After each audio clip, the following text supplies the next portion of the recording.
Today we're going to look at multiplication with decimals. I know that you already know the steps for doing this. Okay, you've done this before, and that's not what I'm trying to do today. I said this at the beginning of class, but what we're trying to get you to do is understand, well, why does that work?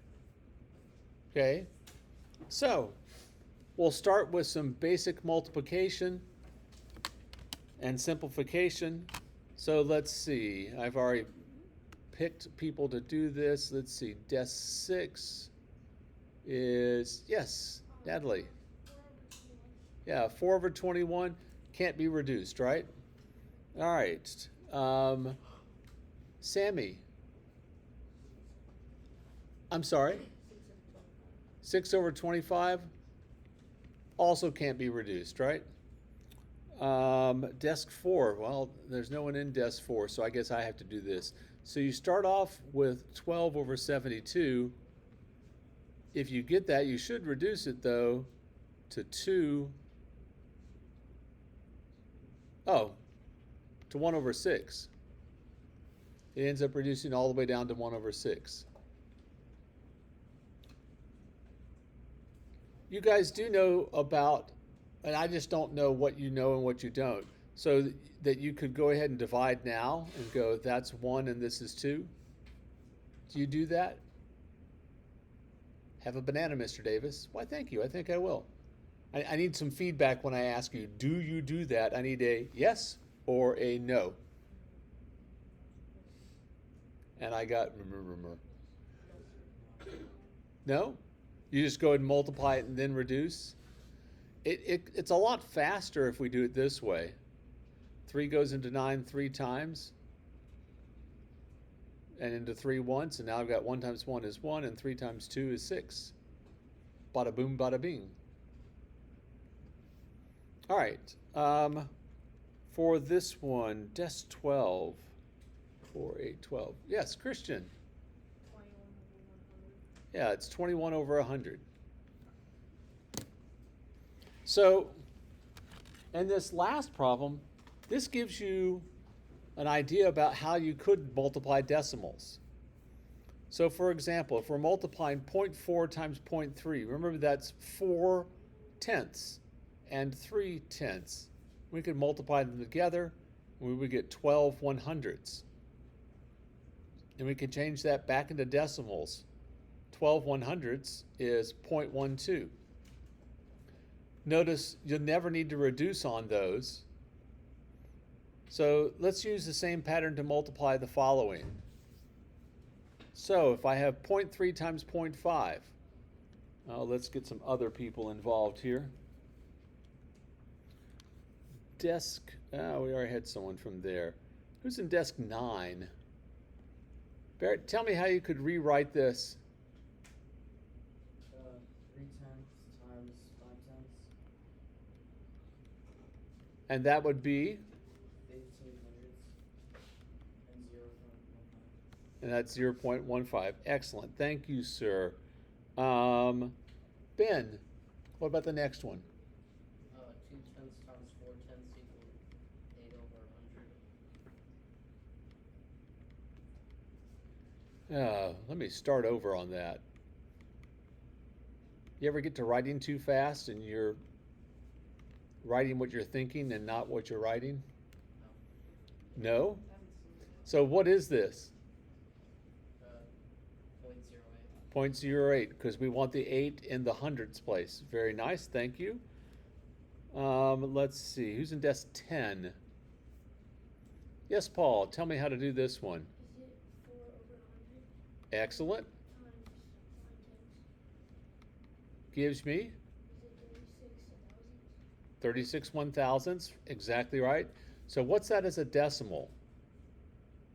Is it 0.036? It is 0.036 because remember, place value after the decimal is tenths, hundredths, then thousandths. Very nice. All right, who's in desk 13? Yes, ma'am. Can you tell me how to do this one? Solid baby. 1 and 6 tenths. Okay. I don't know. How How about we just make it 16 tenths? 16 tenths times 7 tenths. Okay. And 16 times 7, let's see, that's 70 plus 42 is 112. So it'd be 112 100ths. Think you can change that into a decimal for us? 1.12.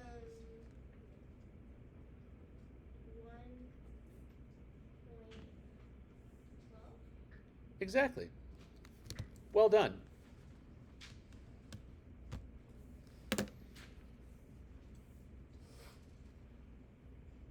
So hopefully you begin to see kind of a pattern going on here.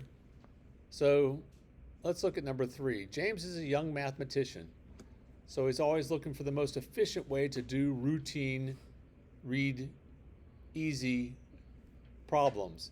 He thinks there's a relationship between the number of numerals after the decimal in the two numbers being multiplied and the number of numerals after the decimal and the answer. So let's look back at number 2. So up here there were 2 places behind the decimal. Total, there's 2 places behind the decimal here. Here there are 2 places behind the decimal. Our answer has 2 places behind the decimal. Here there's 1, 2, 3 places behind the decimal. Our answer has 3 places behind the decimal. Here there are 2 places behind the decimal, and that matches our answer. Right, and again, I know that you already know this, but this is why it works. Because you could change all of those decimals to fractions and multiply them out. So write out an explanation of how you could multiply any 2 numbers with decimals without first changing them into fractions. So, how can we do that? Let's list the steps. First, multiply the 2 numbers together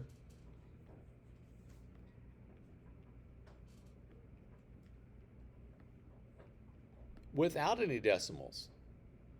Or I should say maybe ignoring the decimals.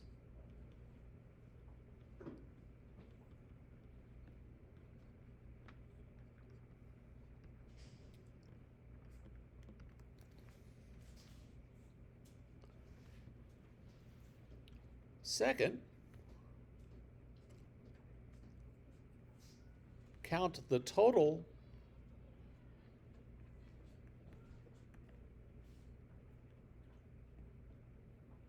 amount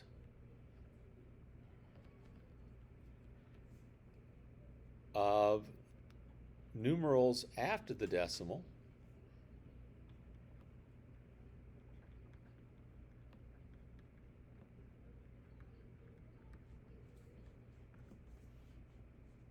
in the 2 original numbers.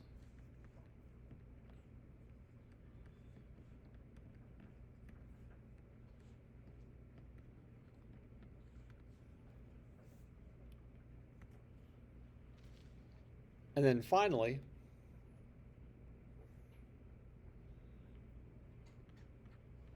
take your answer from number 1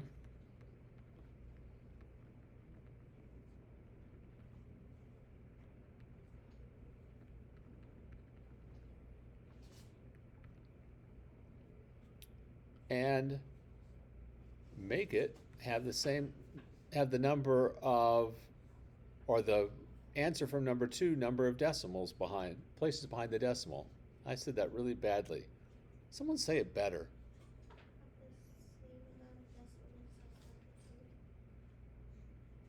Okay, it have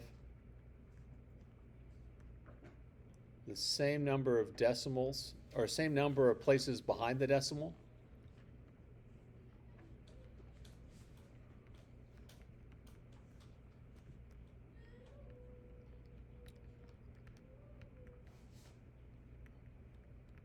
As your answer to number 2.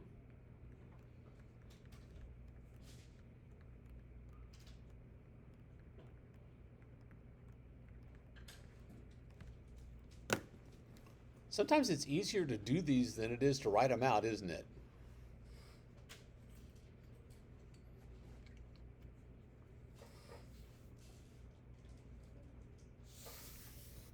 As one of my son's good friends once said, words are hard.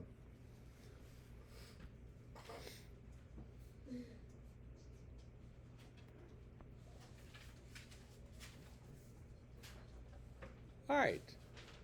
Please go ahead and use that rule to multiply the following decimals.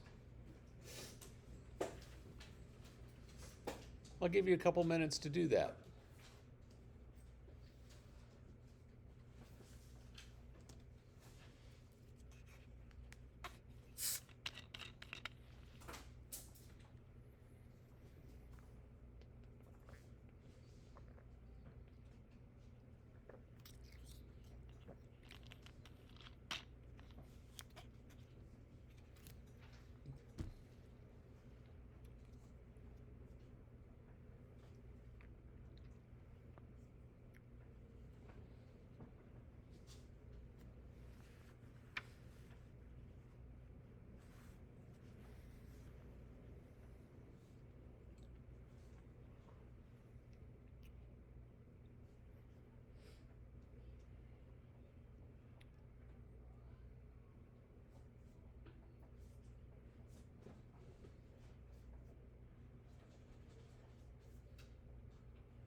Hand sanitizer went everywhere?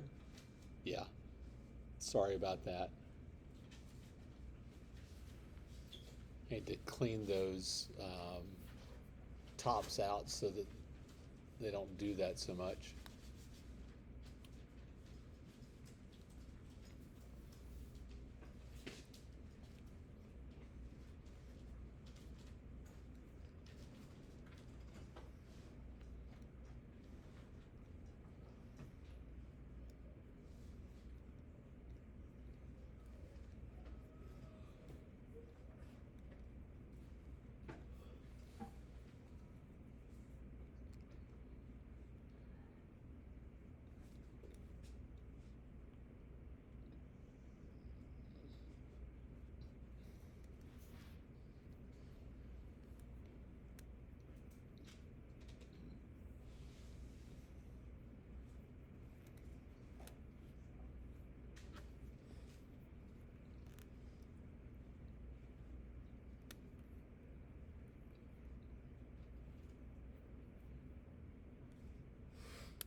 All right, I know some of you are still finishing up, but let's take a look at these.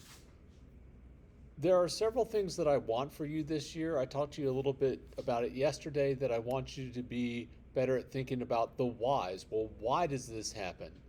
At some point in your life, you have to get to the point where you're not just taking someone else's word for everything. Okay, that's actually scriptural.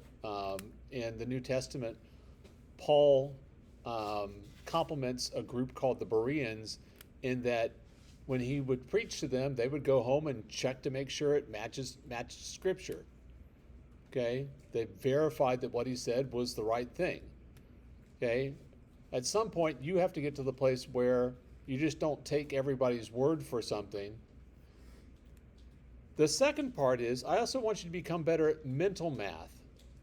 Almost all of you are very good at being able to write out all the steps and all that kind of stuff.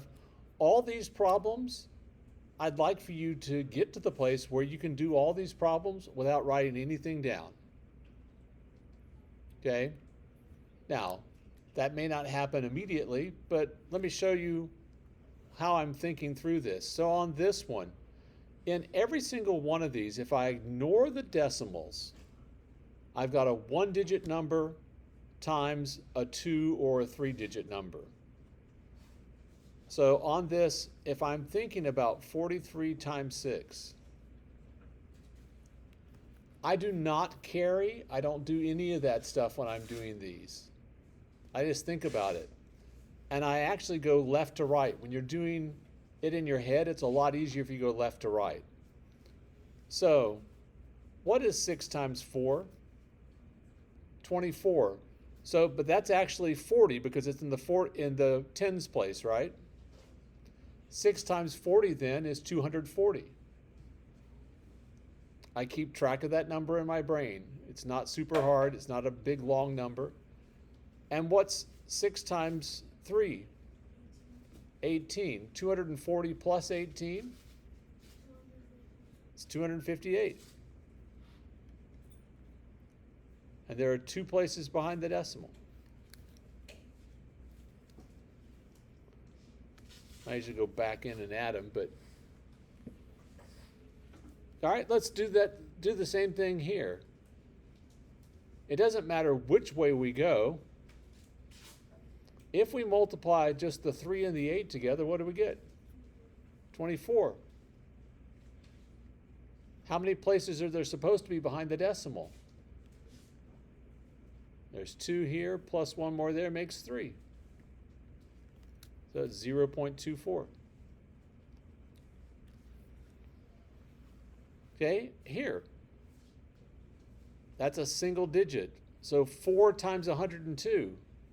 Well, 4 times 100 is 400. And 4 times 2 is 8. So that's 408, except there are 3 places behind the decimal. It's 0.408. So this one, again, if I ignore the decimals for just a second, 3 times 100 is 300. 3 times 8, 24. That's 324 with 2 places behind the decimal. It's 3.24. Okay? I just would like you to start getting better at doing those things in your head rather than having to write them down, this, carry this, da-da-da. You have the capacity to do that. Your brains are big enough and strong enough to do that. All right, quick math note. This summarizes some of the stuff that we were doing over the last couple of days. If you're multiplying by a positive integer, you can represent it as a whole bunch of adding. 4 times 3, it's 4 3's added together. That's 12. 4 times negative 3 is 4 negative 3's added together. That's negative 12. In both of these examples, the 4 on the outside indicates the number of groups of 3 or negative 3, depending on which one. So the first number is how many are we going to write? The second number is what is it that we're going to write? So multiplication by a negative number can be represented by removing groups of the same number. So negative 4 times 3, so we're going to subtract 3, subtract 3, subtract 3, subtract 3. That's negative 12. Negative 4 times negative 3 is we're going to subtract negative 3. Remember, subtracting a negative is the same thing as adding 4 times, and that means we get 12. So this rule also applies if you have more than 2 factors. You could multiply the first pair of factors, then multiply that result by the next one, and so on. You can actually group them together also if you want. You could go, okay, I'm going to make -2 times 3. I'm going to make that a group. And -3 times -5 is a second group. See, that's going to be -6 times 15. 6 times 10, again, I'm going to do this mentally. 6 times 10 is 60. 6 times 5 is 30. Add them together and you get 90. And it's negative because I have a negative times a positive. Okay? Or you can just keep track. If there's an even number of negatives that are being multiplied together, the product is positive. If there's an odd number of negative factors that are being multiplied, the result is negative. Any questions about any of that? Okay, please go ahead and get started on your assignment. I think you have some time still. Let's see, this period is over. 10 minutes. 10 minutes? Yeah, you have enough time to get started.